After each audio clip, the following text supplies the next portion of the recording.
Assalamualaikum warahmatullahi wabarakatuh. Kurang lebih 15 tahun yang lalu saya pernah diajak oleh atasan saya kunjungan ke negara jiran, yakni Thailand.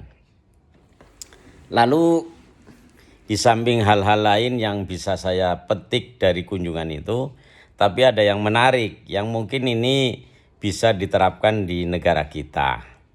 Jadi guide-nya cerita bahwa pendidikan di Thailand dari SD sampai SMA itu gratis, satu. Jadi tidak keluar ongkos, tidak membayar ya. Sekolahnya nggak bayar, gratis. Yang kedua, setiap satu semester itu setiap siswa baik SD, SMP atau SMA itu mendapatkan pakaian satu setel. Dari mulai topi, kemudian dasi, lalu baju, lalu celana, kaos kaki dan sepatu. Jadi setahun dapat 2 kali, maka 2 setel. Ya, tentu kalau perempuan bukan celana tapi rok ya. Itu. Kemudian selain itu tiap hari siswa SD, SMP, SMA itu dapat susu kotak ya, tinggal minum. Nah, ini kebijakan seperti ini itu tidak menimbulkan pro kontra. Ya.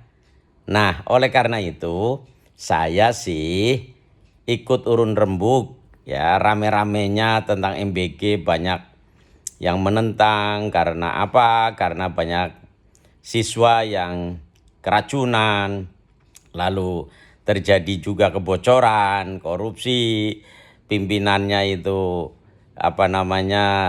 tersangkut korupsi sehingga diberhentikan, ditangkap, tersangka dan sebagainya dan sebagainya.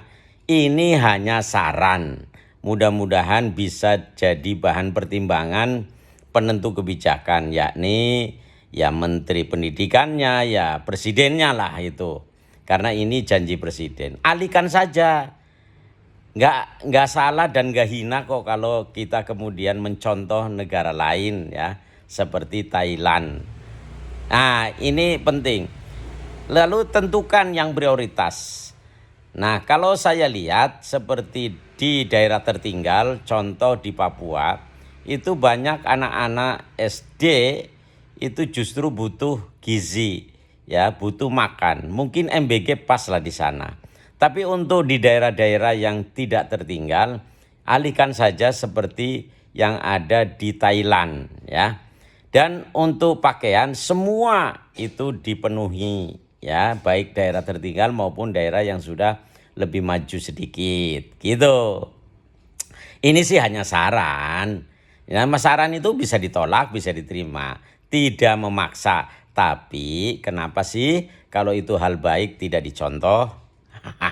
Ya, itu. Kemudian berikutnya yakni ada daerah-daerah tertentu yang fisik bangunan sekolahnya itu sudah perlu diperbaiki, perlu direhab, perlu direnovasi. Nah, itu utama, prioritas. Lalu ada daerah-daerah tertentu yang untuk datang ke sekolah itu harus melewati kali yang tidak ada jembatan. Sehingga mereka itu menyeberangi tiap hari, ada yang bergelantungan, risiko tinggi kalau kalinya itu kemudian atau sungainya itu airnya meluap. Bisa merenggut nyawa. Nah, itu dipertimbangkan. Jembatannya yang perlu dibangun itu prioritas ya.